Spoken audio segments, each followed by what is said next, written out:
دنیا میں پیغمبر اور اللہ تعالیٰ کا قرآن بار بار چیخ کے کہہ رہا ہے کہ اصل زندگی آخرت کی ہے، اور وہاں پہ جب مجرم پیش کیے جائیں گے وہ خود مان رہے ہوں گے کہ ہاں زندگی تو یہ ہے، دنیا تو ایک آزمائش کی جگہ۔ والفجر، قسم ہے فجر کے وقت کی، اور امپلائیڈ ہوتا ہے کہ اس فجر کے وقت کے پیدا کرنے والے کی قسم۔ اللہ تعالیٰ جب فزیکل فینومینا آف نیچر یا قدرت کی جو مخلوقات کی قسم یاد فرماتا ہے نا، تو اس سے مراد اس کی کریٹر کی قسم کہ یہ پرفیکٹ نہیں، اس کو بنانے والی ذات پرفیکٹ ہے۔ لیکن ہمیں اللہ تعالیٰ نے کہا ہے کہ غیر اللہ کی قسم نہیں کھانی، اللہ ہی کی قسم کھانی۔ وَلَيَالٍ عَشْرٍ، اور ان مقدس 10 راتوں کی قسم۔ اس میں آلموسٹ کنسنسس ہے، اکثریت کا موقف ہے کہ ان 10 راتوں سے مراد ذوالحجہ کی پہلی 10 راتیں ہیں۔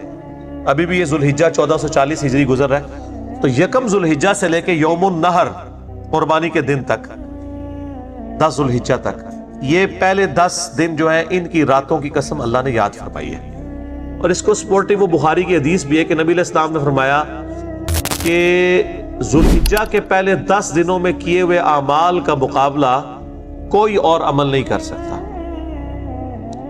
صحابہ کرام نے پوچھا یا رسول اللہ، کیا اللہ کی راہ میں قتال کرنے سے بھی افضل ہے اس میں نیکی کا کام کرنا؟ آپ نے فرمایا ہاں، قتال سے بھی افضل ہے، ہاں مگر اگر کوئی شخص قتال کرے اور اس دوران اس کی جان مال سب کچھ ضائع ہو جائے، یعنی وہ لوٹ کے واپس نہ آئے، ایسا شخص عمل میں اوپر جا سکتا ہے۔ صرف قتال کرنے والا بھی بندہ ان 10 دنوں میں کیے ہوئے نیک اعمال کرنے والے سے بڑھ نہیں سکتا۔ انہی 10 دنوں میں اللہ نے حج بھی رکھا ہوا ہے 9 ذوالحجہ کو۔ پھر جو بندہ حج کے لیے نہیں جائے اس کے لیے یوم عرفہ کا روزہ ہے، جو 1 سال آئندہ اور 1 سال گزرے ہوئے گناہوں کا کفارہ ہے، صحیح مسلم میں حدیث ہے۔ اس کے علاوہ تکبیرات ہیں۔ پھر کلائمیکس ہے اس کا قربانی کا دن 10 ذوالحجہ کو، اللہ کے لیے خون بہانا۔ والشفع والوتر، اور قسم ہے جفت اور طاق کی، یعنی طاق اور جفت راتوں کی بھی، اور خود جفت اور طاق بھی اللہ نے پیدا کیے ہیں۔ مخلوقات کو اللہ تعالیٰ نے دیکھیں جوڑوں کی شکل میں پیدا کیا ہے، وہ جفت ہے، اور خود اللہ طاق ہے، جو صحیح بخاری میں حدیث ہے اللہ وطر ہے اور وطر کو پسند فرماتا ہے۔ وطر عربی میں کہتے ہیں طاق کو، آڈ کو۔ واللیل اذا یسر، اور رات کی قسم جب وہ گزرنے لگے، یعنی آخری پہر۔ حل فی ذالک قسم لذی حجر، یقیناً اس میں قسم ہے عقل مندوں کے لیے۔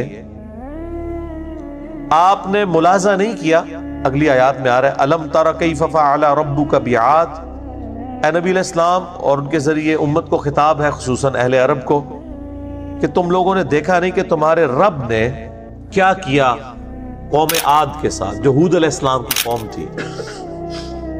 ارم ذات العماد، جو اونچے ستونوں والے تھے۔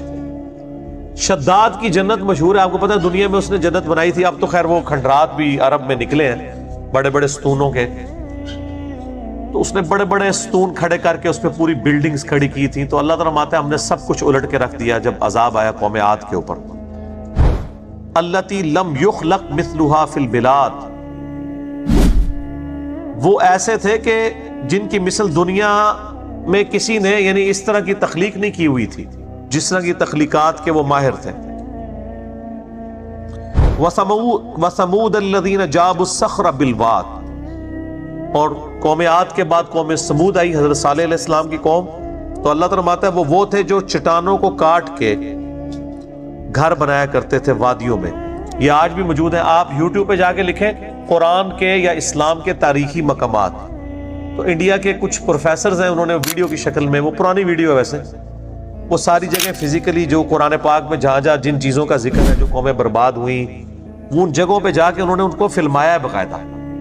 وہ آپ ابھی بھی دیکھیں، وہ اتنے بڑے بڑے پہاڑوں میں، یعنی آپ دیکھیں 30 40 فٹ ان کے دروازے ہیں، صرف اس پہ ڈیزائن بنے ہوئے ہیں، پورے غار بنائے ہوئے ہیں جن میں وہ چٹانوں میں رہا کرتے تھے۔ یعنی ان کو یہ ملکہ حاصل ہو گیا تھا کہ وہ پہاڑوں کی کھدائی کر لیتے تھے، اور پہاڑ مٹی کے نہ سمجھیے گا، چٹانوں والے پہاڑ، ابھی چٹیل پہاڑوں میں وہ کھدائی کرتے تھے، آج بھی ان کے کھنڈرات موجود ہیں، اور اس میں اپنے آپ کو سیف سمجھتے تھے، لیکن جب اللہ کا عذاب آیا پھر کون بچ سکتا ہے؟ وَفِرْعَوْنَ ذِي الْأَوْتَادِ، اور فرعون جو میخوں والا تھا، یعنی میخوں والا ایک استعارے کے طور پہ بیان ہوا، یعنی اس کی اتنی فوج تھی کہ وہ ٹینٹ لگاتے تھے، یعنی میخوں کے ساتھ وہ ٹینٹ لگائے جاتے ہیں نا، تو اور ایک معنی یہ ہے کہ کامیابی کے ہم کہتے ہیں نا جھنڈے گاڑنا محاورتاً، یعنی وہ شہروں پہ شہر فتح کرتے جا رہا تھا۔ الذین طغوا فی البلاد، جنہوں نے سرکشی کی تھی اپنے اپنے ملکوں میں، یہ سب کی سب یعنی قوموں کا ذکر آیا، قوم عاد کا، سمود کا اور قوم فرعون کا، کہ اپنے اپنے شہروں میں سرکش تھے۔ فَأَكْثَرُوا فِيهَا الْفَسَادَ، ان میں سے اکثر فساد برپا کر دیا کرتے تھے۔ فَصَبَّ عَلَيْهِمْ رَبُّكَ صَوْتَ عَذَابٍ، پس آپ کے رب نے ان پر عذاب کا کوڑا برسا دیا۔ قوم عاد کے بارے میں قرآن میں آتا ہے کہ قحط پڑ گیا، سورۃ الاحقاف میں آتا ہے بارش سے محروم ہو گئے، بڑے عرصے بعد اللہ نے ایک بادل بھیجا، یہ سب کی قوم ساری کی ساری اس کے نیچے جمع ہوئی کہ اب بارش برسے گی، آگ برسے، سب برباد۔ اسی طریقے سے قوم سمود کے اوپر عذاب آیا اونٹنی کو قتل کرنے کی وجہ سے، اور یہاں پر فرعونیوں کے اوپر عذاب آیا، ان کو سمندر میں غرق کر دیا۔ اللہ تعالیٰ فرماتا ہے سب کو اللہ کے عذاب کا کوڑا پڑا۔ ان ربک لبالمرصاد، اللہ اکبر، بے شک تیرا رب تو تاک میں لگا ہوا ہے سرکشوں اور مفسدوں کو تباہ کرنے کی۔ جیسے کہتے ہیں نا لوگ یہاں پہ بھی جب غصے میں ہوتے ہیں، کہتے ہیں میں تیری گل نوٹ کر لی ہے، موقع ملے گا تو تم دساں گا۔ تو اللہ تعالیٰ کے بارے میں خود اللہ بتا رہا ہے کہ میں تو مجرموں کی تلاش میں ہوں کہ ان کو رگڑا لگاؤں گا، لیکن وہ اللہ کی تقدیر میں ہے، کسی کو دنیا میں عذاب دے گا، موت کے وقت تو سب پہ ہی عذاب آنا ہے جو آنا ہے سوائے اہل ایمان کے، اور آخرت کا عذاب تو باقی ہے۔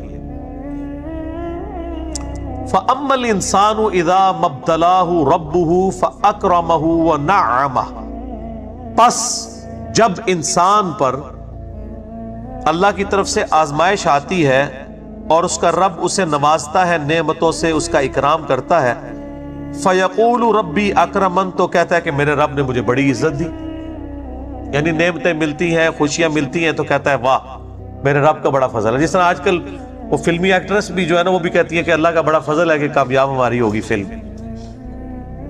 اور سمگلر بھی کہہ رہے ہوتے ہیں اللہ کا بڑا فضل ہے، اللہ نے کھلی روزی دی ہوئی ہے حرام کی، اور اللہ کی طرف منسوب کرتے ہیں۔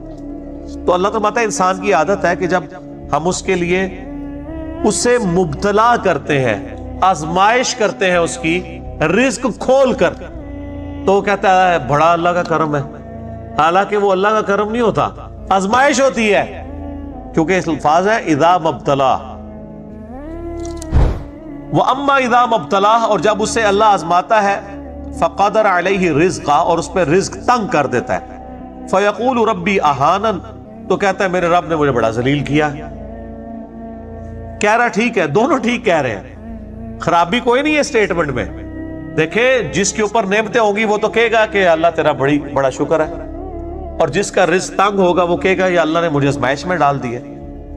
اس سٹیٹمنٹ میں کوئی خرابی موجود نہیں ہے، لیکن اللہ تعالیٰ اس سے میسج دینا چاہ رہا ہے کہ کسی کا رزق ملنا، اس پہ خوش ہونا اس کی خام خیالی ہے، اس کو ہم نے دے کے آزمایا ہے، اور جس سے لے لیا ہے نا اس پہ اس کا پریشان ہونا بھی اس کی خام خیالی ہے، اس سے لے کر آزمایا ہے۔ اصل میں تم اس طرف جاؤ کہ یہ دونوں کے لیے آزمائش ہے۔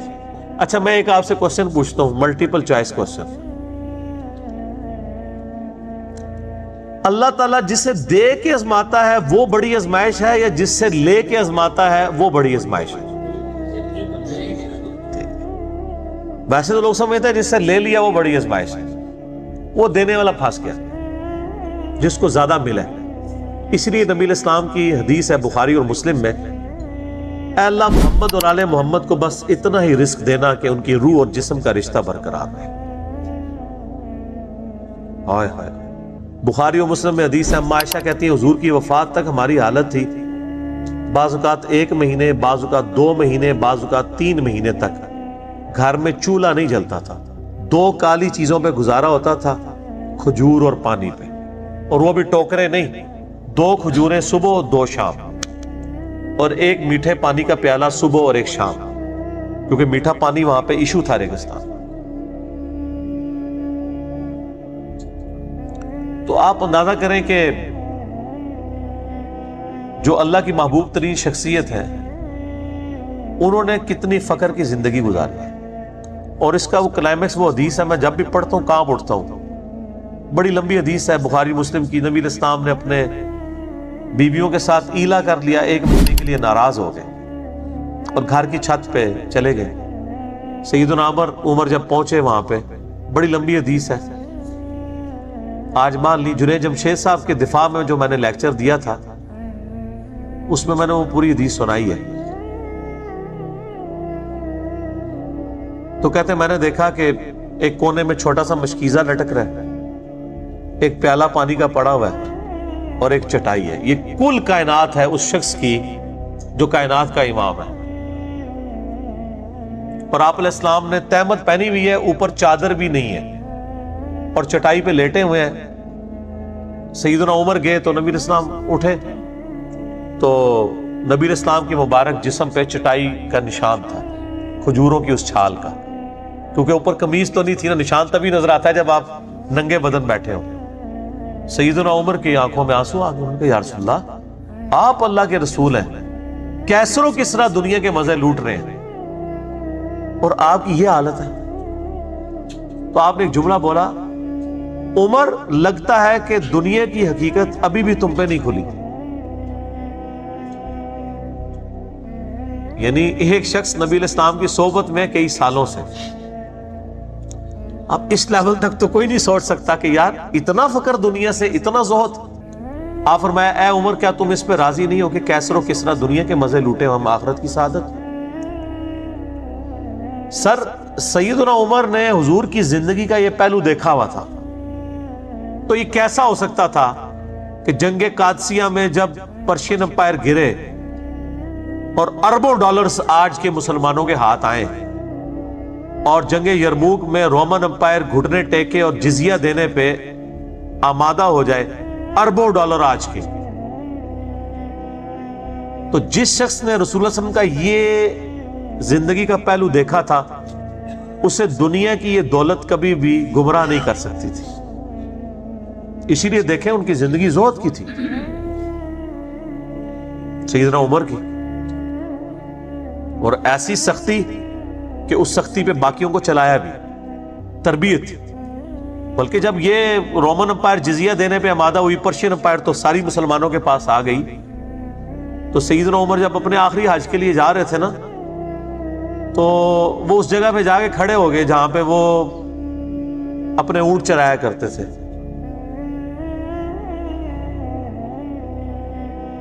تو ساتھیوں نے پوچھا تو انہوں نے کہا میں آج اپنا ماضی یاد کر رہا ہوں کہ میں ایک بڑا اکھڑ قسم کا نوجوان ہوتا تھا اور میرا باپ مجھے مارا کرتا تھا کہ تجھ سے تو بھیڑے بکریاں اور یہ اونٹ نہیں چرائے جاتے، تو نے بڑا ہو کے کیا کرنا ہے.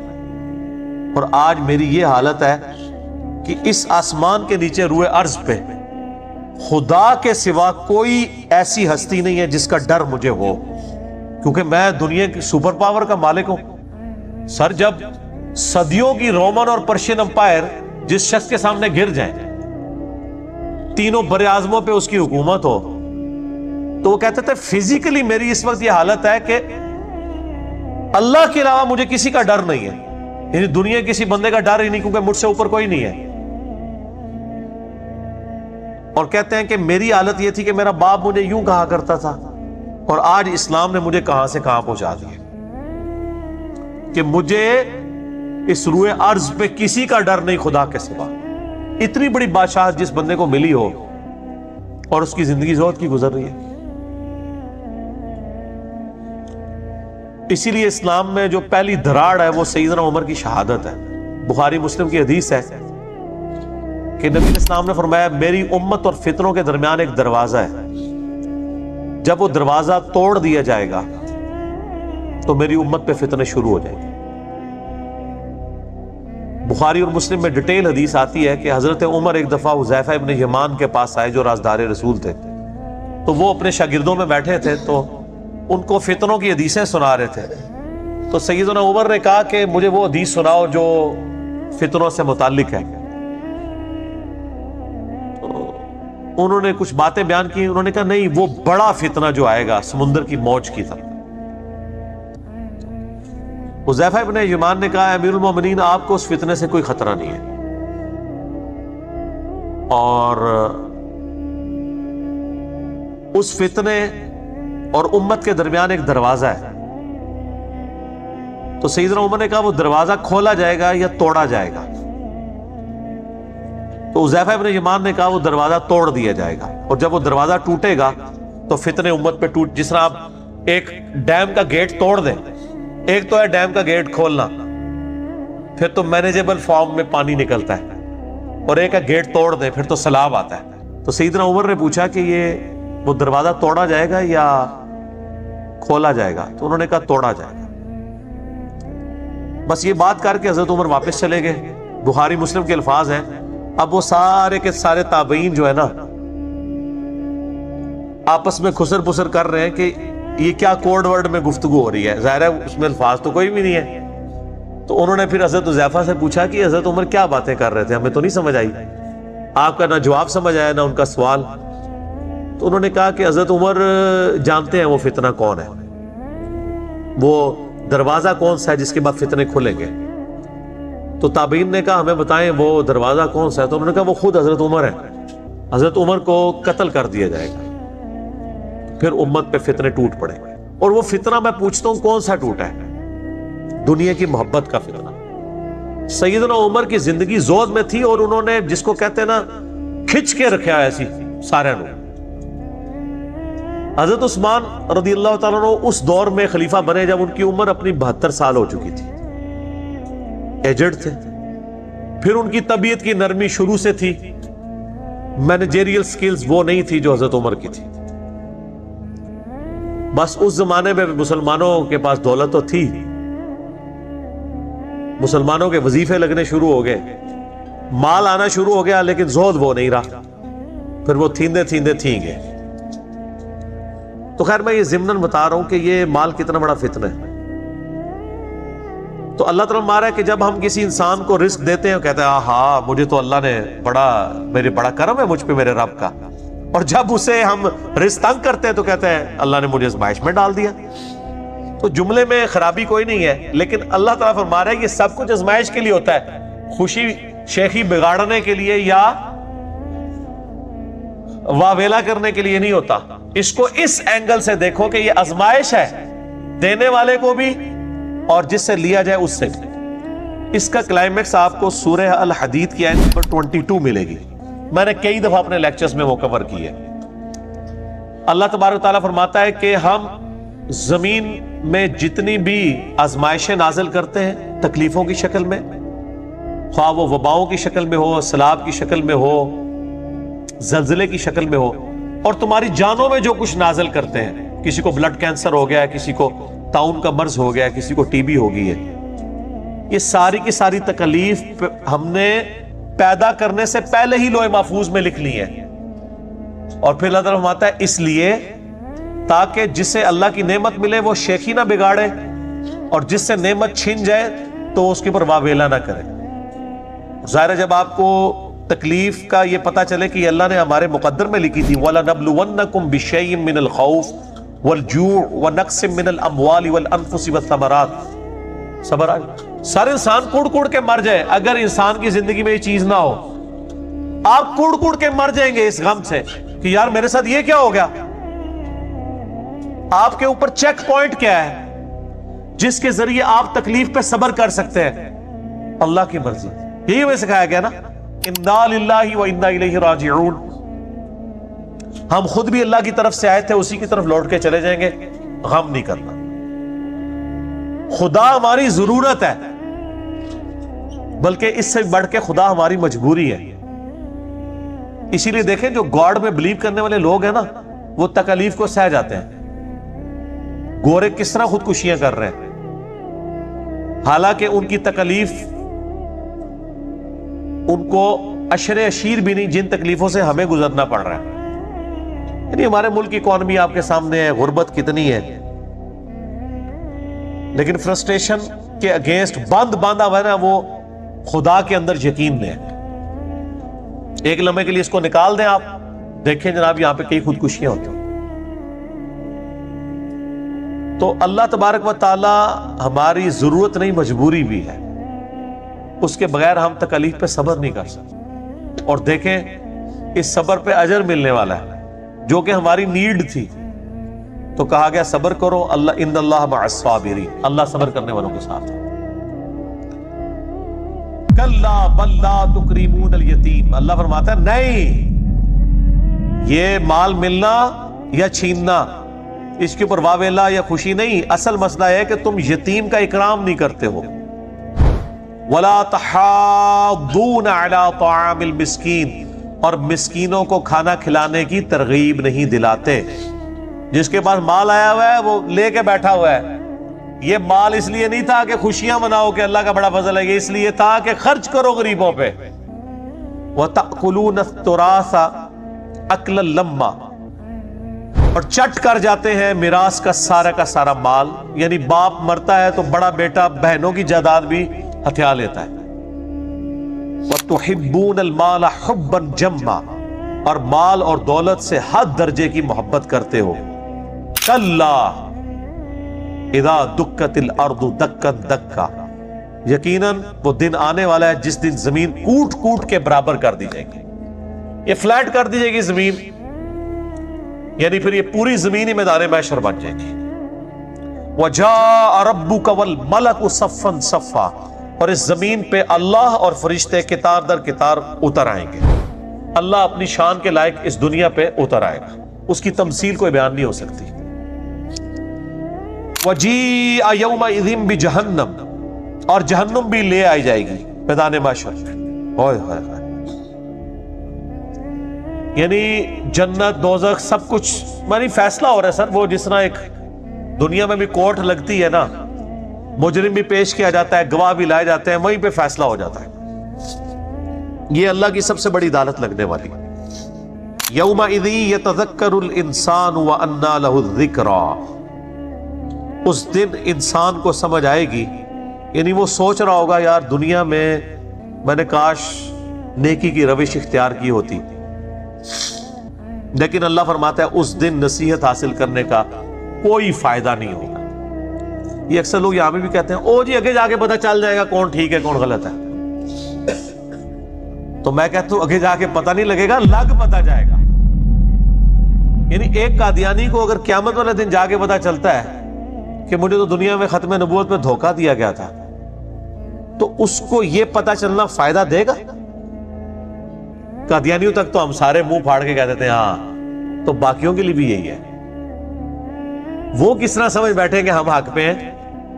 اگر وہ بھی قادیانیوں کے گھر پیدا ہوتے تو قادیانی ہوتے۔ تو آج اگر کوئی بریلویوں کے گھر پیدا ہوا، اس نے کیوں ایزیوم کر لیا کہ بریلوی ٹھیک ہے اور باقی سارے غلط ہیں، دیوبندی ٹھیک ہے اور باقی سارے غلط ہیں، اور اہل حدیث ٹھیک ہیں اور شیعہ ٹھیک ہے اور باقی غلط ہیں؟ ہر بندے نے خود اللہ کو سیریس لینا ہے۔ یہ دنیا اللہ نے کھانے پینے اور اولاد پیدا کرنے اور مر جانے کے لیے نہیں بنائی ہے، وہ تو جانور بھی کر رہا ہے۔ یہ بڑی سیریس کریشن ہے خدا کی۔ لقد خلقنا الانسان فی احسن تقویم، بہت بڑا معاملہ انسان کے ساتھ ہونے والا ہے۔ تو اللہ تعالیٰ ماتا ہے وہاں اس کو بات سمجھ آئے گی، لیکن سمجھنے کا فائدہ نہیں، تو وہ پھر چیخ مار کے کہے گا یقول یا لیتنی قدمت لحیاتی، وہ کہے گا کاش میں نے دنیا میں اپنی اس زندگی کے لیے کچھ آگے بھیجا ہوتا۔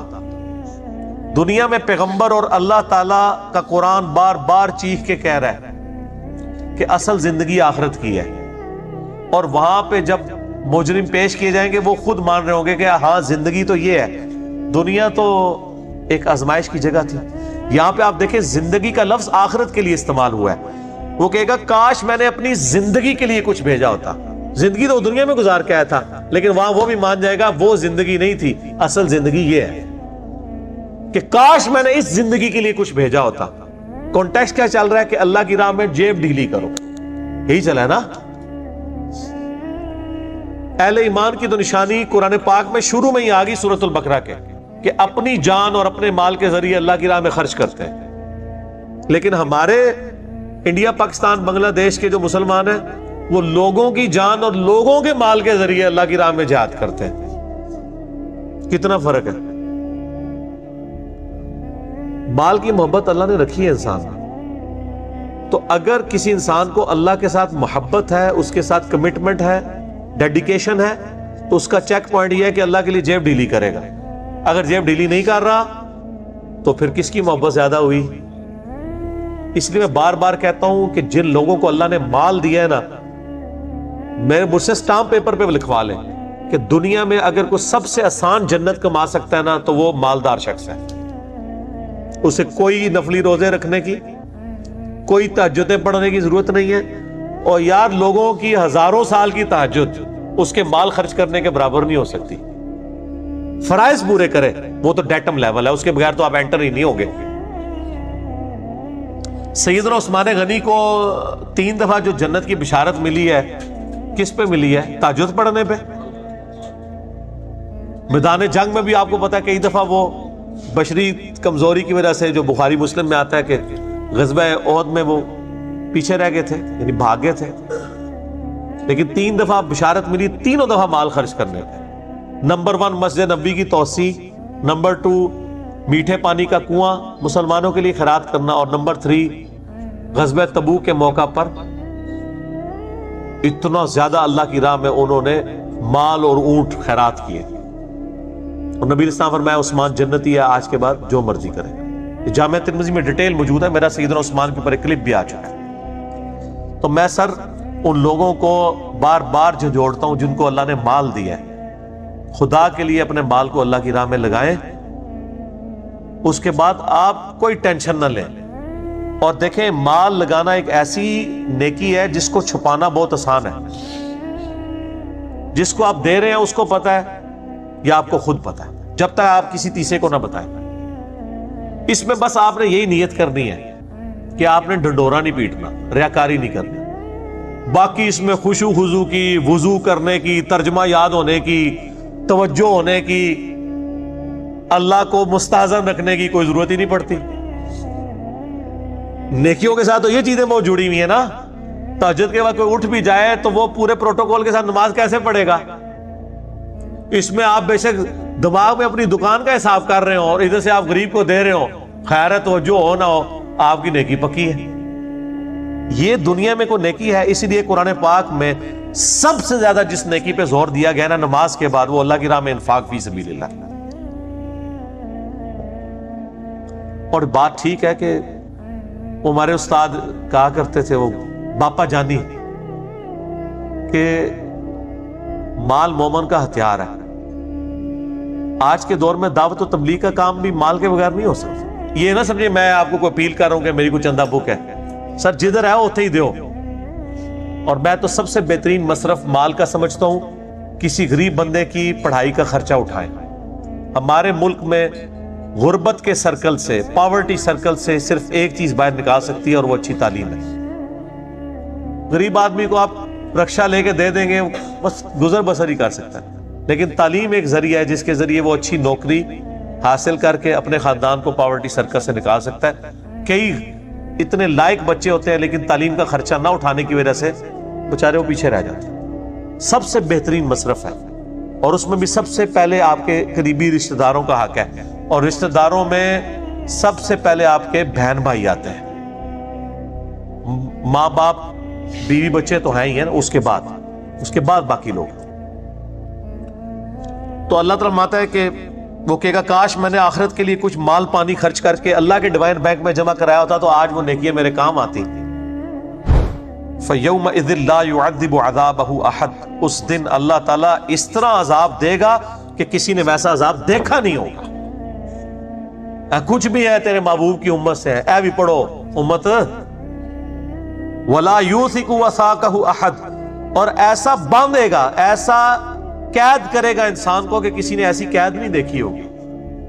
ظاہر ہے آپ چھڑوا ہی نہیں سکتے. دنیا کی جیلیں تو آپ توڑ بھی سکتے ہیں، دنیا میں آپ رشوت دے کے چھوٹ بھی سکتے ہیں، اللہ سے بھاگ کے کہاں جائیں گے؟ اللہم اجرنا من النار۔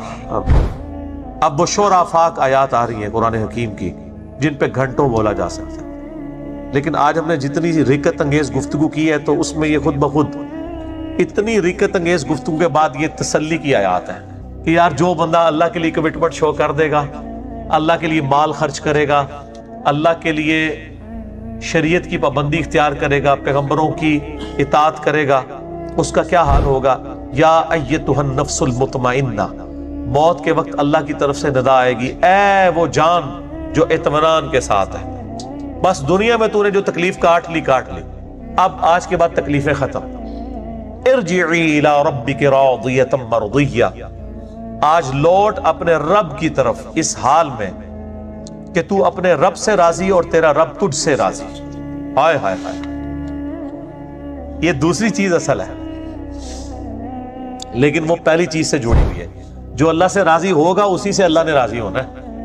اللہ سے راضی ہونا یہ نہیں ہے کہ آپ جناب زبانی کرامی کہیں شکر الحمدللہ، اور جب تکلیف آئے تو بے صبری آپ ایک بے دین بندے سے بھی زیادہ بے صبر ہو جائے۔ ہم نے کئی دیندار لوگوں کو دیکھا جب دنیا میں جاتے ہیں تو وہ دنیا داروں کو پیچھے چھوڑ دیتے ہیں، وہ سمجھتے ہیں ادھر بس وہی رول چلے گا جو باقی چل رہا ہے۔ فادخلی فی عبادی، پس میرے بندوں میں داخل ہو، وادخلی جنتی، اور آجا جنت میں میرے پاس۔ تو یہ ہر مومن کے ساتھ ہونا ہے، ہر مومن کے لیے رضی اللہ عنہ و رضوا عنہ ہے، بشرطے کہ وہ اللہ کو راضی کر لے، مرنے سے پہلے اپنے رب کی اطاعت اختیار کر لے۔